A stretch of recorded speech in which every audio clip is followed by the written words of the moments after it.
여러분 드라마 좋아하시지요? 이 드라마는 사람들을 열광하게 하는 힘을 가지고 있습니다.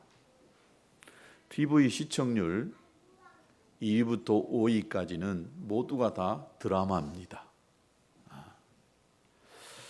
요즘 아주 유행한 인기가 있는 드라마는 시청률이 30%가 넘더라고요. 제가 인터넷을 보니까 엄마라고 하는 주제를 가지고 있는 드라마 2%가 다 30% 이상의 시청률을 가지고 있습니다. 이 드라마의 힘은 일반적으로 두 가지로 설명을 해볼 수가 있을 것 같습니다. 첫 번째는 시청자들이 그 드라마를 보면서 드라마의 배역과 자신을 동일시하는 이 동일시 현상 때문에 드라마의 힘이 있습니다. 자신이 마치 주인공이 되어진 것처럼 드라마 안에서 주인공을 통해서 드라마 안에 그 인물들을 통해서 대리 만족을 하고 있기 때문에 드라마에 푹 빠지게 되는 것입니다. 두 번째, 이 드라마는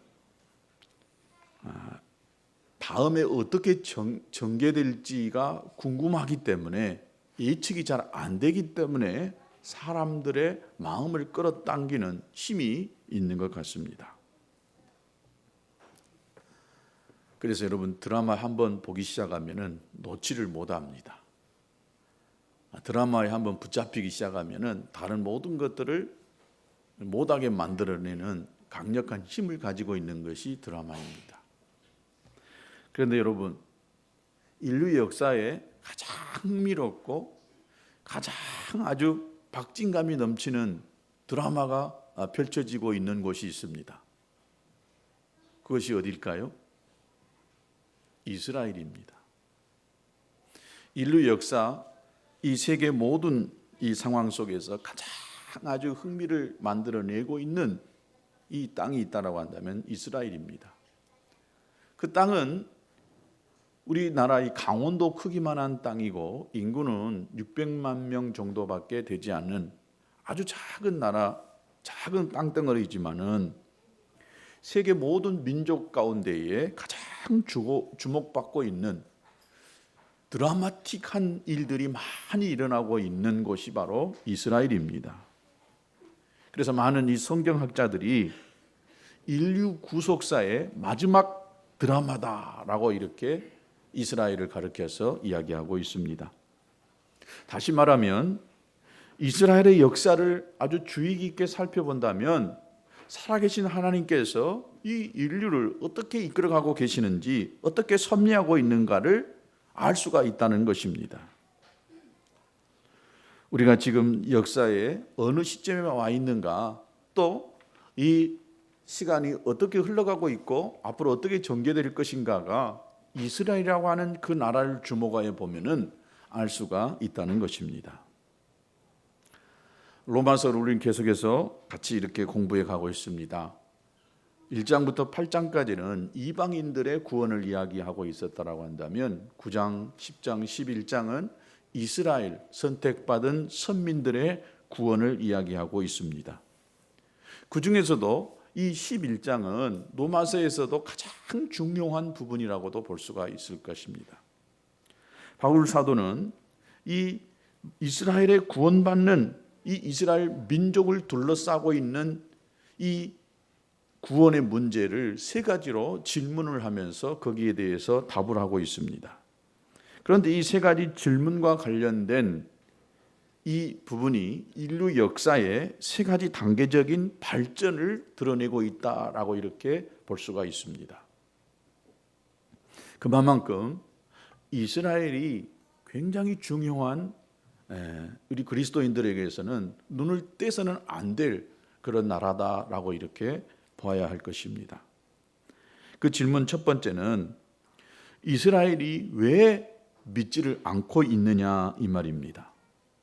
우리가 성경을 읽고 공부하면서 예수님의 민족이고 또 그렇게 메시아를 기다려온 민족이면서도 도대체 왜 그렇게 많은 대다수의 이스라엘 백성들이 예수님을 믿지 못하고 있을까라고 하는 이런 의문을 가질 수가 있는 것입니다.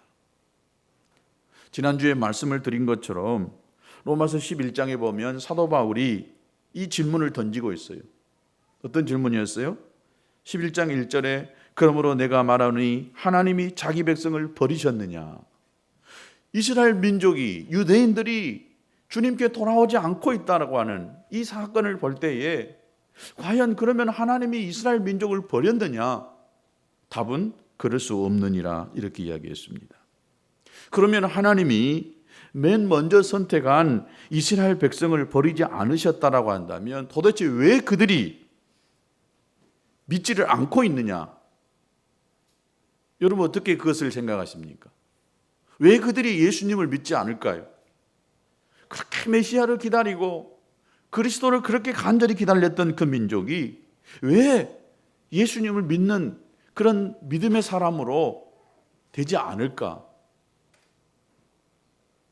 이 답이 오늘 25절에 나와 있습니다.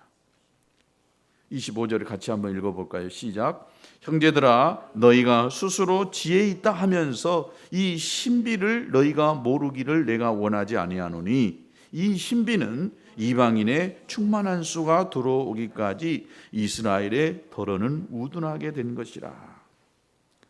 이것을 바울은 뭐라 했냐면 신비라고 했어요. 혹은 비밀. 이 신비나 비밀스러운 것은 많은 사람이 알 수 있는 것이 아니고 알 수 있는 사람들만 아는 것, 이것이 비밀이잖아요. 이스라엘 사람들이 예수 믿지 않는다는 이것이 비밀이라는 거예요. 여러분은 아십니까? 이 비밀을 여러분 알고 계시냐 이 말이지요.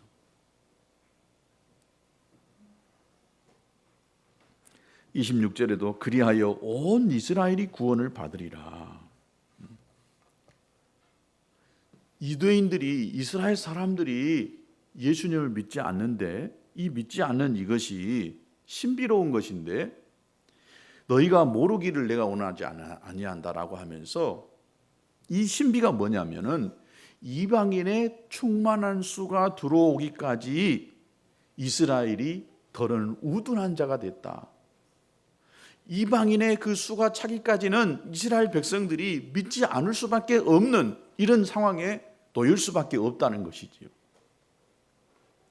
무슨 말입니까? 이스라엘 백성들이 예수님을 불신하고 복음을 거절하는 것이 오히려 이 복음이 이방인에게 전파되는 기회가 될 수가 있었다라고 하는 것입니다. 점점 조금 이해가 더 될 걸로 믿습니다. 여러분 말씀을 쫑긋 귀를 잘 세워서 들어보실 수 있게 되길 바랍니다. 여러분 마태복음 10장에 보면은 예수님께서 제자들을 전도하러 내보내실 때에 당부의 말을 이야기합니다.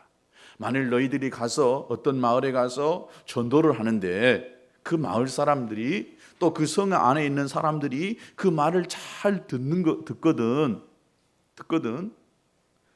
그들에게 가서 예수님을 잘 전하지만 그러나 그들이 예수님을 영접하지 않을 때는 그들에게 더 이상 에너지를 거기다가 쏟아내지 말고 발에 먼지를 털어버리고 빨리 다른 곳에 가서 그곳에 가서 이 복음을 전해라 이렇게 이야기했습니다.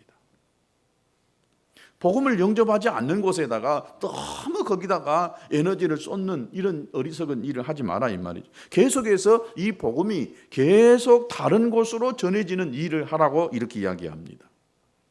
예수님의 제자들은 이 원칙에 따라서 이스라엘 땅에다가 계속해서 복음을 전했지만은 그들이 믿지를 않았습니다. 그래서 자연스럽게 이 제자들은 또 다른 곳으로 계속해서 예루살렘에서 유대로 또 사마리아로 이 복음이 계속해서 확산되어졌던 것을 볼 수 있습니다.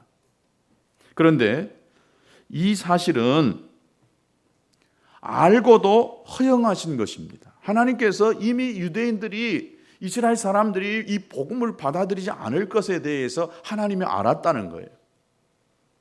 그래서 이것이 하나님의 지혜요 하나님의 신비하신 섭리, 비밀이었다라고 이렇게 이야기하고 계십니다. 그런데 더 놀라운 것은 이스라엘이 이렇게 믿지 않은 이것 때문에 이 복음이 오히려 더 이방인들에게 전할 수 있는 기회가 돼서 더 많은 이방인들이 예수 믿는 이런 기회가 생길 수밖에 없었다. 이게 놀라운 하나님의 섭리라고 하는 것입니다. 주님께서 이것을 미리 아시고 이 제자들로 하여금 계속해서 다른 곳에 가서 복음을 전하도록 하셨다라고 하는 것입니다. 이 사실을 바울이 로마서 11장 12절에 이렇게 증언하고 있습니다. 그들이 넘어짐이, 즉 이스라엘 사람들이 넘어짐이 세상의 풍성함이 되며 이스라엘의 그들의 실패가 이방인의 풍성함이 되거든 이라고 하신 말씀이 바로 이것을 의미한다라고 볼 수 있습니다. 바울은 이 진리를 로마서 11장 17절 이하에서 두 가지 비유를 가졌게 이야기합니다. 소위 돌감람나무와 참감람나무가 있는데 돌감람나무 같은 이방 사람들이 예수를 믿고 하나님의 백성으로 접붙임이 돼가지고 참감람나무에 딱 접붙임이 돼가지고 이 돌감람나무가 참감람나무가 하나 되어져 가지고 한 뿌리 안에서 나오는 진액을 빨아먹는, 그래서 한 나무가 되어지는, 동일한 하나님의 백성이 되어지는 이런 일이 되어졌다라고 이야기합니다. 마치 이것은 예측하지 못한 아주 신비로운 어떤 사건이 되어졌다라고 이렇게 이야기합니다. 그래서 어떤 분들은 이것을 한 세 사람이 되어졌다라고 이야기합니다. 이방인과 예수 믿는 이 유대인들, 메시아닉 주라고 이야기합니다. 그래서 이들이 하나의 새로운 한 사람이 되어졌다라고 이야기합니다. 이 바울이 이것을 계시로 알게 되어졌어요. 처음에는 그렇게 답답했어요. 유대인들, 자기 민족 동족이 믿지 않은 이것 때문에 너무 힘들었는데 이것이 계시로 깨닫고 나니까 너무 놀라운 거예요. 그래서 33절을 보세요. 이 바울이 이렇게 찬양합니다. 깊도다 하나님의 지혜와 지식의 풍성함이요 그의 판단은 헤아리지 못할 것이며 그의 길은 찾지 못할 것이로다. 이것을 계시로 알고 보니까 이 하나님의 섭리와 하나님의 이 역사하심이 참으로 놀랍다는 사실을 깨닫게 된 것입니다. 두 번째 질문이 있는데, 그렇다면 이방인의 시대가 지금 이방인에게 구원이 이루어지고 있다라고 한다면 이것이 언제까지 될 것이냐 이 말입니다. 언제까지? 얼마 동안이나 이 복음이 이방인 중에서 증거되는 그 시간을 하나님께서 허용하실 것인가? 오늘 이 본문 로마서 11장은 마지막 종말론적인 메시지가 담겨져 있습니다. 이 본문 25절에 보니까 이 시기가 이방인의 충만한 수가 들어오기까지라고 이야기했습니다. 이방인의 시대가 언제까지냐? 이방인의 어떤 충만한 수가 있다는 거예요. 우리는 그 수가 얼마인지 몰라요. 그런데 하나님이 보실 때에 우리 이방인들이 구원받아야 될 그 작정된 수가 있다는 것입니다. 여기 이방인의 수가 차기까지라고 하는 이 표현과 매우 유사한 표현으로 예수님은 일찍이 이방인의 때라고 하는 말을 사용하신 적이 있습니다. 누가복음 21장 24절에 보면 이렇게 표현되어져 있습니다. 말씀을 띄워주세요. 누가복음 21장 24절에 그들이 칼날에 죽임을 당하며 모든 이방에 사로잡혀 가겠고 예루살렘은 이방인의 때가 차기까지 이방인들에게 밟히리라. 이 말씀의 배경을 살펴보면 주님께서 지금 예루살렘 성의 멸망을 예언하고 계십니다. 그런데 적어도 이와 같은 예수님의 예언의 말씀은 주 70년 로마의 티투스라고 하는 이 황제가 예루살렘 성을 완전히 함락하고 무너뜨렸습니다. 그러므로 인해서 이 말씀이 성취되어졌어요. 그때부터 이방인의 때가 시작되어졌다라고 이렇게 볼 수가 있는 것입니다. 그러니까 이 복음이 예루살렘을 떠나가지고 유대로 사마리아도 또 계속해서 안디옥으로 로마로 이 복음이 서진해 가면서 영국으로 미국으로 그래서 한국으로 또 전 세계로 열방 가운데에 이 복음이 전해지게 됐다라고 하는 것입니다. 이 시대에 주께서 복음 전도자들을 전 세계에서 일으키셔 가지고 이방인의 충만한 수가 하나님의 나라에 들어오기까지 복음의 역사를 계속해서 하나님은 이루어지고 있는 것입니다. 바로 이것이 약 2000년 가까운 시간 동안 이방인들에게 이 복음이 전해져서 이방인들을 주께로 돌아오게 하시는 하나님의 이 놀라운 섭리가 바로 유대인들이 믿지 않은 이것으로 인해서 이루어지게 됐다라고 하는 이야기입니다. 그러면 문제는 얼마 동안 이 이방인의 때가 계속될 것이냐? 즉 우리가 지금 예수님 믿고 우리 이방 사람들이 예수님 믿고 있는 이 시기가 언제까지 될 것이냐? 이것을 알면 주님의 재림이 보이게 되는 것입니다. 누가복음의 주님의 말씀에 의하면 예루살렘이 이방인들에게 의해서 밟혀 있는 동안 이것을 이방인의 시대라고 할 수가 있습니다. 그러나 이 예루살렘이 이방인의 지배에서 벗어나기 시작한다라고 한다면 이것은 이방인의 때가 끝나는 중요한 시점이다라고 하는 것을 볼 수가 있습니다.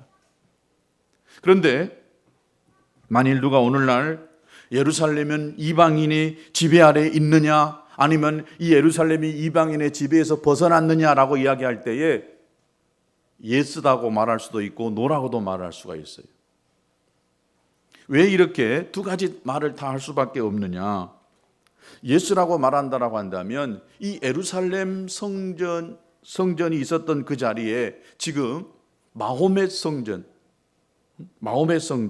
이 오마르 성전, 바이돔 성전, 이 황금 이 돔 성전이 지금 자리하고 있어요. 그러니까 예루살렘 성전이 있어야 될 그 자리에 이 이슬람 성전이 있고 그곳에 이슬람 사람들이 자기들의 이 신들에게 제사를 지내고 있다는 것입니다. 그러니까 예루살렘은 이스라엘이 1963년 이 6.1 전쟁을 통해서 예루살렘 성을 함락하고 또 이 예루살렘 성전까지 뺏었어요. 그런데 성전까지 뺏고 나서 보니까 온 이슬람 이 아랍 사람들이 다 일어나 가지고 세계 전쟁이 일어날 것 같으니까 이 미국이 중재를 해가지고 예루살렘 성전은 이슬람 사람에게 그대로 줬어요. 그러니까 이 예루살렘을 가보면 예루살렘은 이스라엘 사람들이 있는데 그 성전만 이슬람 사람들이 이렇게 안에서 총을 대놓고 있는 것을 봅니다. 그러니까 참 아이러니한 이런 도시가 예루살렘이고 그 성전 안에 참 기묘한 기류가 이렇게 흘러가고 있는 것을 볼 수 있습니다. 그러나 더 이상 이 예루살렘은 이방인의 지배에 있지 않다라고 하는 이런 이야기를 하는 사람들도 있습니다. 이것이 지난 70년 동안 아주 드라마틱한 일이 이 예루살렘이라고 하는 이 지역에서 있었기 때문에 그런 이야기를 합니다. 자, 1900년 동안 이 예루살렘이라고 하는 이 지역은 즉 이 팔레스타인에 의해서 완전히 이슬람이 장악하고 있었습니다. 이스라엘이라는 나라는 AD 70년에 의해서 로마의 디도 장군에 의해서 완전히 끝나버리는 거예요. 이스라엘 사람들은 막 여기저기 흩어져서 나라 없이 지낼 수밖에 없었던 것입니다. 그런데 그 이스라엘 사람들이 1880년대부터 자기들의 땅으로 다시 돌아오기 시작했습니다. 그렇게 자기들이 가지고 있었던 모든 사업적인 배경 또 안정된 생활을 다 버리고 자기들의 나라 이스라엘 땅으로 돌아가서 그곳에서 나라를 세웠습니다. 1948년 5월 14일 날 1900년 동안 나라 없이 살았는데 그곳에 이스라엘이라고 하는 나라가 세워졌습니다.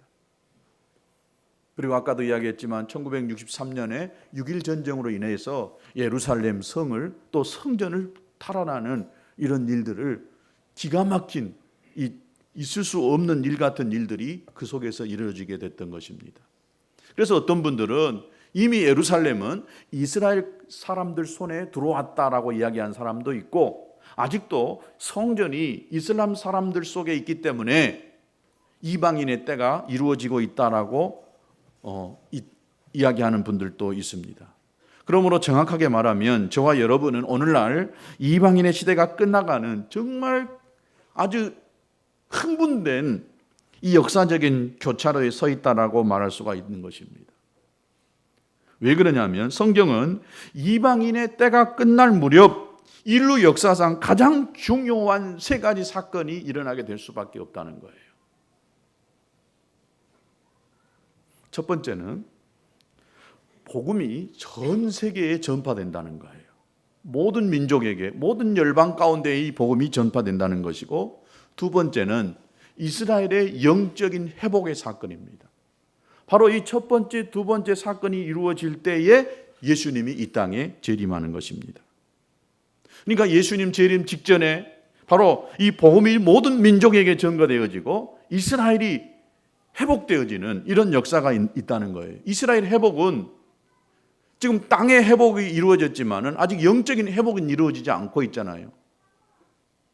그런데 마지막 때에 이제 얼마 남지 않아서 이스라엘 땅에 이스라엘 사람들이 주께로 돌아오는 어마어마한 놀라운 역사들이 있게 된다는 것입니다. 마태복음 24장 14절에 보면 이 천국 복음이 모든 민족에게 증거되기 위하여 온 세상에 전파되리니 그제야 끝이 오리라. 이 복음이 모든 민족 가운데에 증거되어질 때에 이 세상에 끝이 온다는 것입니다. 사랑하는 여러분, 분명 우리 중에, 우리 세대 중에 예수님의 재림을 살아서 만날 수 있는 그런 세대가 있다라고 믿습니다. 적어도 우리 시대 아니면 다음 세대 정도는 분명 예수님이 오신다는 저는 생각을 가지고 있습니다. 그 시기와 그때는 정확하게 알 수는 없지만은, 그러나 우리 주님이 다시 오실 때가 너무 임박했다라고 하는 이런 많은 성경학자들, 목사님들이 이야기하고 있습니다. 그래서 지금 이 말세다라고 하는 이야기를 합니다. 말세의 징조는 여러 가지가 있겠지만은 그 중에 하나가 모든 민족에게 지금 복음이 전파되고 있다는 것입니다. 지금 세계의 종족이 12,000종족이라고 이야기합니다. 여러 학자마다 다르지만은 대부분의 학자들이 12,000종족이 있다라고 하는데, 이 12,000종족 가운데에 지금 아직도 복음이 들어가지 않고 있는 미전도 종족이 아니라 미접촉 이 종족이라고 말할 수 있는 종족이 약 3,200종족이 아직 남아 있다라고 합니다. 그러니까 적어도 4분의 3 정도는 다 그들이 적어도 복음을 들을 수 있는 기회가 있었다는 거예요. 그런데 아직 3,000종족은 그곳에 그 종족 가운데에 교회가 세워지지 않았다거나 아니면 복음을 전하는 사역자가 아직 가지 않았다라고 이야기합니다. 유클리프라고 하는 성경 번역 선교회가 있는데, 이들이 이야기할 때 적어도 2025년까지는 세계 모든 종족이 성경을 읽을 수 있는 그 언어로 성경을 번역한다라고 하는 비전을 가지고 성경 번역하는 일을 하고 있습니다. 그러니까 적어도 2025년도까지는 모든 종족이 자기 언어로 성경을 직접 읽을 수 있는 이런 일들이 오게 된다는 거예요. 여러분, 이 복음이 모든 민족에게 증거되어질 때에 주님이 오신다라고 이야기하고 있기 때문에 이런 일들이 불과 이제 얼마 안 있으면 이루어질 수밖에 없다라고 하는 이야기를 할 수밖에 없습니다. 마지막으로, 그럼 이스라엘의 회복, 이것이 언제 될 것이냐, 어떻게 될 것이냐, 이것이 중요한 문제입니다. 이방인의 때가 끝나가는 그 지점에 이스라엘의 대회복, 영적인 회복이 일어난다라고 했기 때문에 이 이스라엘의 회복은 굉장히 중요한 의미가 있는 것입니다. 이스라엘의 회복할 때에 세 가지 의미로 이야기합니다. 첫 번째는 땅의 회복입니다. 그들이 옛날 그 땅에, 다윗 시대에 살았던 그 땅에 다시 저들이 돌아가서 그 땅을 회복시켜 낼 것이냐. 1900년 동안 나라 없이 누구도 예측을 못했지만은, 그러나 그 땅에 자기들의 고토에 들어가서 땅을 차지해서 나라를 세웠습니다. 또 그들이 국가적으로 공동체를 가질 수 있었다라고 하는 이것은 대단한 사건입니다. 1900년 동안 나라 없이 사는 민족이 그 땅을 차지하는 것뿐만 아니라 그 땅에다가 나라를 세우는 이것은 놀라운 사건이었습니다. 그러나 이보다 더 놀라운 사건은 바로 이 영적인 회복, 이것은 유대인들이 예수님을 믿는다는 거예요. 저는 이미 이 앞에 이 두 단계가 이루어졌기 때문에 마지막 이 영적인 회복도 멀지 않았다라고 이렇게 생각이 되어집니다. 이것은 문자 그대로 이 예언의 성취가 이루어질 거라고 믿습니다. 이사야서 43장 5절과 6절에 보면 두려워 말라 내가 너와 함께하여 네 자손을 동방에서부터 오게 하며 서방에서부터 너를 모을 것이며 내가 북방에게 이르기를 놓으라 남방에게 이르기를 구리하지 말라 내 아들을 원방에서 이끌며 내 딸들을 땅끝에서 오게 하라.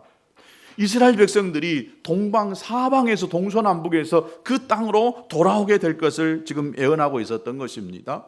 또 에스겔서 37장 21절에도 이 예언의 성취가 이루어졌던 것입니다. 내가 이스라엘 자손을 그 간바 열국에서 취하여 그 사면에서 모아서 그 고토로 돌아오게 하고 그랬습니다.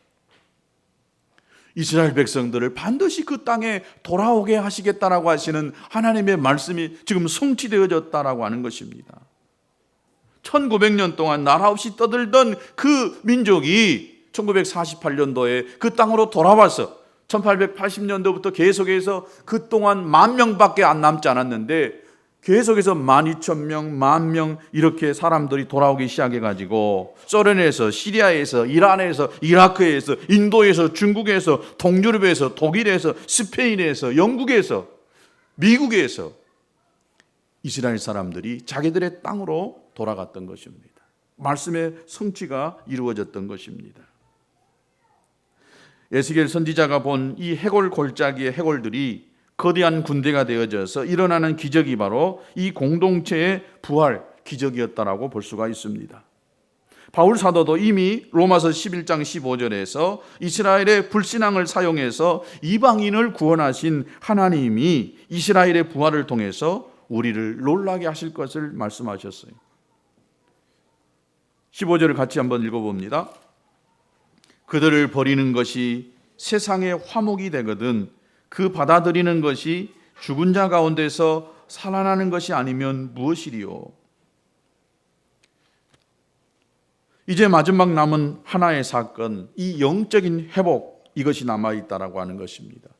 사도 바울은 오늘 이 본문에서 이것을 예언하고 약속하고 있는 거예요. 26절에 그리하여 바로 이방인의 충만한 수가 차게 되면은 이것으로 인하여서 온 이스라엘이 구원을 얻을 것이다 라고 하는 이런 약속의 말씀을 하고 있는 것입니다. 바로 이어지는 말씀에서 우리는 이것이 문자 그대로 문자적인 이스라엘의 영적인 회복의 약속임을 알 수가 있어요.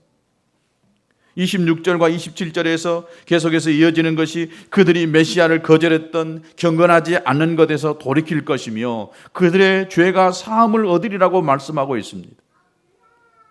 이러한 영적인 회복이 없이는 이스라엘의 회복은 온전할 수가 없는 거예요. 에스겔서 36장 24절과 26절의 말씀은 바로 이런 영적인 회복을 예언하고 있는 거예요. 내가 너희를 여러 나라 가운데서 인도하여 내고 여러 민족 가운데서 모아 데리고 고국 땅에 들어가서 맑은 물로 너희에게 뿌려서 너희로 정결하게 하되 곧 너희 모든 것에서와 모든 우상 숭배에서 너희를 정결하게 할 것이며 또 새 영을 너희 속에 두고 새 마음을 너희에게 주되 너희 육신에서 굳은 마음을 제거하고 부드러운 마음을 줄 것이며. 그런데 이렇게 이스라엘을 영적으로 깨우는 일을 위해서 하나님께서는 누구를 사용하시느냐? 이스라엘을 회복시켜내는, 이스라엘이 주께로 돌아오는 이 일을 위해서 누구를 사용하시겠습니까?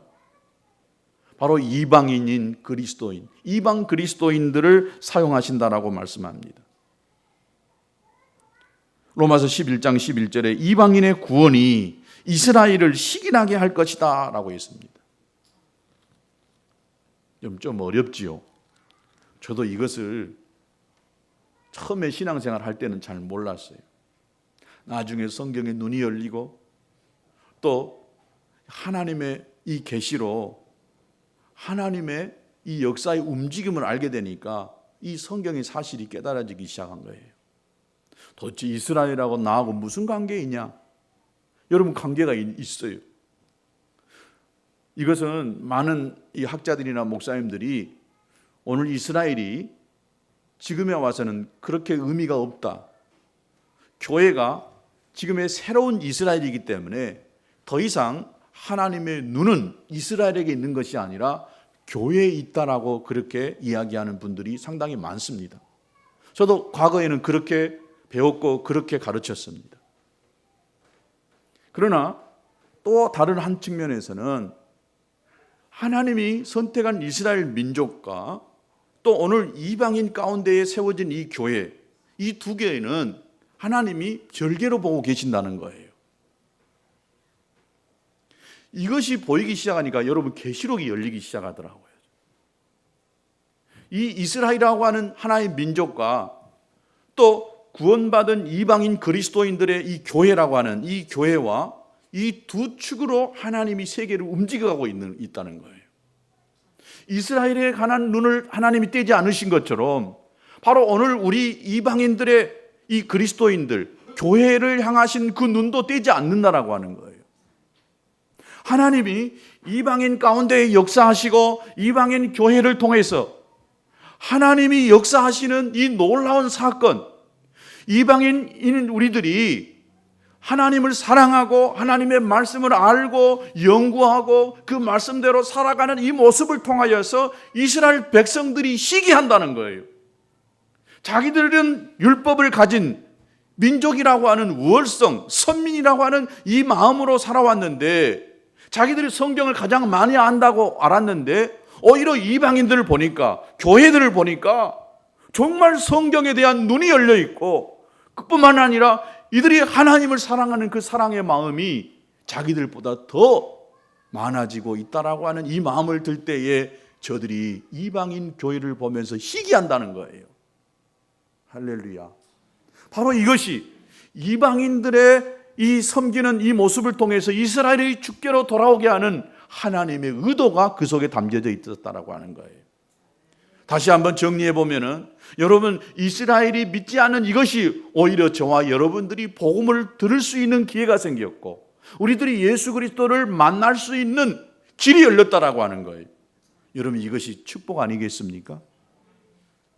이스라엘이 믿지 않았기 때문에, 논리적으로 생각하면 이스라엘이 복음을 거부했기 때문에 이 복음이 이방인에게 증거되어졌고 이방인 우리들이 예수님을 믿는 기회가 생겼다라고 하는 것입니다. 그래서 이방인의 거대한 사람들이, 수많은 사람들이 예수 그리스도를 믿고 주께로 돌아오는 이 놀라운 일을 하나님의 섭리 가운데 이루어지게 됐다라고 하는 거예요. 이것을 사도 바울이 깨닫고 보니까 할렐루야, 기쁘도다, 하나님의 지혜와 하나님의 섭리가 놀랍다라고 하나님을 찬양할 수밖에 없었다라고 하는 거예요.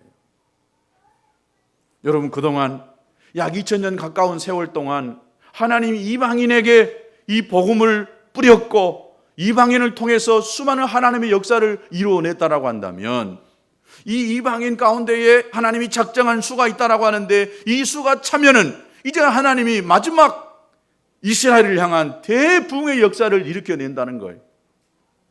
이 일을 누가 해야 되느냐? 바로 이방인 그리스도인들이 해야 되는 거예요. 할렐루야. 저와 여러분,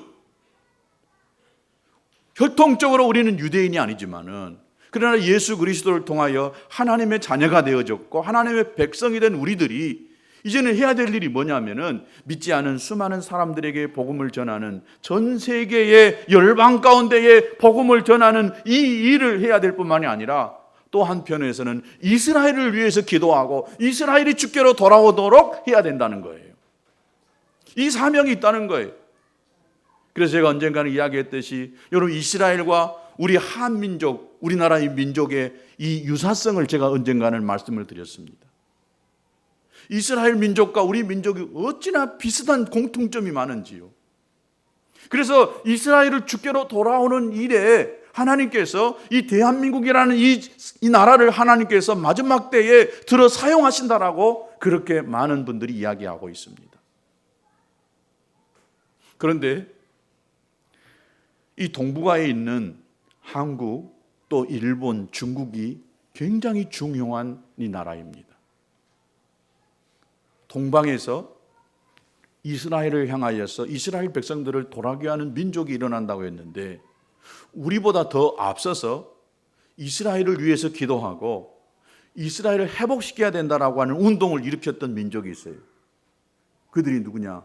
바로 중국 그리스도인들이었습니다. 1900년도부터 이 중국에 이 놀라운 부흥이 일어나기 시작했고 또 이 중국의 윈 형제라고 하는 사람이 중심으로 해가지고 이 중국 가정교회 안에 큰 부흥이 일어났을 때에 이들의 기도하는 가운데에 백투더 예루살렘이라고 하는 이 비전, 이 모토가 이 중국 교회에서부터 일어나기 시작했습니다. 예루살렘에까지 이 복음이 계속해서 서진해 가야 된다. 그래서 이 중국의 거대한 이 종족들 뿐만이 아니라 이 실크로드를 타고 이 아랍과 중동을 거쳐서 예루살렘에까지 이 복음이 전파되는 그 일을 위하여 우리가 헌신하자라고 했던 사람들이 바로 중국 그리스도인들입니다. 한국이 선교사를 파송한 숫자는 3만 명이라고 합니다. 그러나 어떤 자료에 보면은 중국이 지금 선교사를 파송하고 있는 숫자가 몇 명이냐? 놀라지 마세요. 10만 명이랍니다. 10만 명. 중국 사람들이 밖에 나가서 선교 활동을 하고 있는 사람의 숫자가 10만 명이라고 하는 거예요. 저는 그래서 우리 교회도 금요 기도회 때 빠지지 않고 기도하는 것이 이스라엘의 예루살렘을 위해서 기도하고 이스라엘의 평화를 위해서 기도하고 있습니다. 시편 122편 6절에 보면은 예루살렘을 위하여 평안을 구하라. 예루살렘을 사랑하는 자는 형통하리로다 했습니다. 우리 그리스도인들의 중요한 사명은 이방 가운데에 모든 민족 열방 가운데에 복음을 전하는 것입니다. 이 열방 가운데는 이스라엘이라고 하는 그 민족도 들어가 있어야 됩니다. 이 열방이 주께로 돌아오는 것과 동시에 이스라엘이 주께로 돌아오는 이 일을 위해서 우리는 기도해야 되고 또 선교해야 되는 줄로 믿습니다. 영적으로 깨어있는 분들이요 보면은 마지막 선교지를 전부 이스라엘을 놓고 가시더라고요. 이스라엘을 놓고. 그래서 우리가 지금 선교하고 있는 우리 김삼성 선교사님도 이 카자흐스탄에서 어마어마한 큰 사역을 하시면서도 그분이 늘 선언했던 것이 있어요. 제가 그분이 그 카자흐스탄에서 20주년 선교를 이렇게 20주년 사역 기념을 하는 그곳에 우리 한국 목사님들과 같이 가서 본 적이 있어요.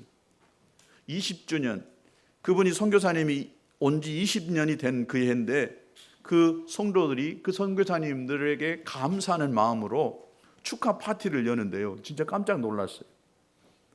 그 성도들이 이 공산주의적인 그런 사상이 있어서 그런지는 모르겠지만은 말이 김삼성 목사님 그 사모님이 자기들에게 왔기 때문에 자기들이 예수님을 알았다. 예수님을 전혀 알지 못했던 저희들이 자기들에게 예수님을 전해준 그 김삼성 목사님 너무 감사하다고 하면서요. 그분들에게 감사의 최대한 이 표현을 하는 것 봤어요. 그러면서 그 선교사님이 나는 이곳에 내 사역지가 아니고 마지막 사역지는 예루살렘입니다. 이스라엘입니다.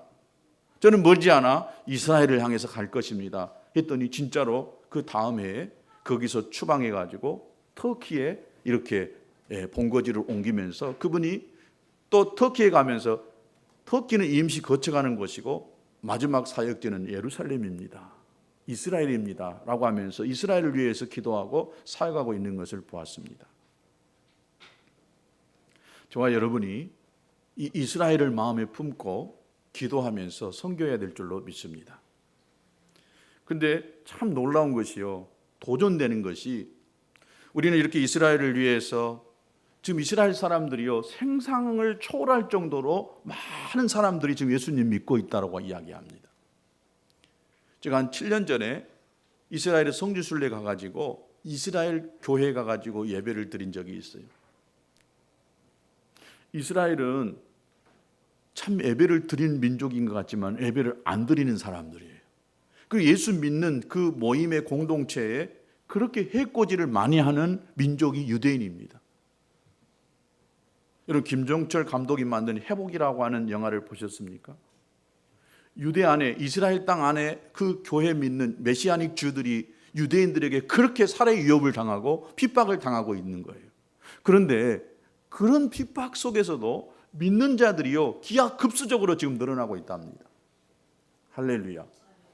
우리 같이 이렇게 마음껏 찬양하고 하나님의 말씀을 들은 이런 환경이 아니라 정말 예수님의 그 고향, 그 고국인 그 땅에서 성지인 그 땅에서 하나님을 찬양하고 예수님을 찬양하는 그 일을 하지 못하고 있는 거예요 지금. 그래서 어떤 사람들은 어떤 교회들은 광야에서 교회를 이렇게 건물을 임대해서 또 쓰려고 해도 임대를 안 해주니까 이 광야 거기 가서 예배를 드리고 있답니다. 그런 무리들이 지금 어마어마하게 많아지고 있다는 거예요. 이스라엘이 주께로 돌아오는 이 놀라운 일을 지금 하나님이 행하시고 있다는 거예요. 토요일 날만 되면 권능교회 목사님이 꼭 저한테 전화해가지고 목사님 내일 설교는 뭐 하십니까? 매주 물어봐요. 나는 매주마다 우리는 노마세를 지금 계속 강의하고 있습니다. 그래도 이 양반이 잊어버려서 그런지 하여튼 이야기를 해요. 그럼 내일은 어디 합니까? 그래서 제가 로마서 11장 이스라엘에 대해서 이야기하려고 그럽니다 라고 했더니 저에게 또 가슴을 콕 찌르는 이야기를 하더라고요. 이스라엘을 위해서 많이 기도하고 우리가 이스라엘 위해 선교해야 되겠습니다 라고 했더니 목사님 그렇지 않아도 토요일이니까 어저께 금요 기도에 기도를 하는데 아이들까지 한 40명 정도가 나와서 기도하는데 우리가 이스라엘 위해서 뜨겁게 기도했습니다. 그리고 감동이 있어서 이스라엘의 교회를 세웁시다. 그리고 작정을 했다는 거예요. 와, 진짜 역시 한 발 앞서가구나. 그래서 100만 원도 하고 어떤 사람은 50만 원도 하고 그래가지고 이스라엘에다가 교회를 하나 세우자고. 돈이 많이 든 게 아니라 한 2천만 원 정도, 1,500만 원, 2천만 원 정도면은 이스라엘에다가 교회 하나 세울 수 있다는 거예요. 그래서 그 복음의 서진 운동이라고 하는 서진 선교 연합회라는 것이 있는데 거기를 중심으로 해가지고 그 교회에다가 세운다고 이야기하더라고요. 그래서 야, 참 앞서갑니다. 우리는 기도만 하고 있는데 벌써 그 교회는 금요일 날 갑자기 그런 감동이 있어가지고 기도하면서 그래서 교회 재정으로 한 것이 아니라 자기들 그 모이는 숫자 안에서 거기서 올 한 해 동안 어떤 사람은 100만 원, 50만 원 정도 이렇게 헌금해서 혼자는 못하지만은 같이 하면은 그렇게 해서 교회를 세우겠다고. 예루살렘을 사랑하는 자는 형통하리라.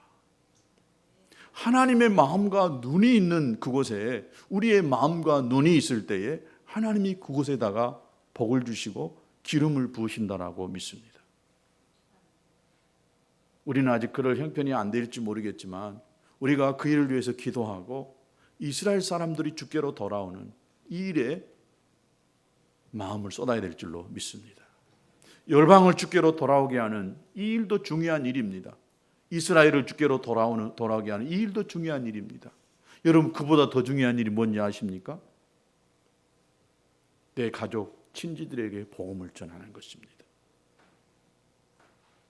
이 로마서를 통해서 우리가 깨달고 우리가 붙잡아야 될 것이 있다고 한다면 이 복음의 능력, 복음의 감격을 가지고 이웃에게 복음을 전하자고 하는 것입니다. 저와 여러분 모두가 다 이 복음의 감격 속에 살면서 복음을 전하는 그리스도인들이 될 수 있게 되기를 진심으로 축복합니다. 같이 찬양하겠습니다.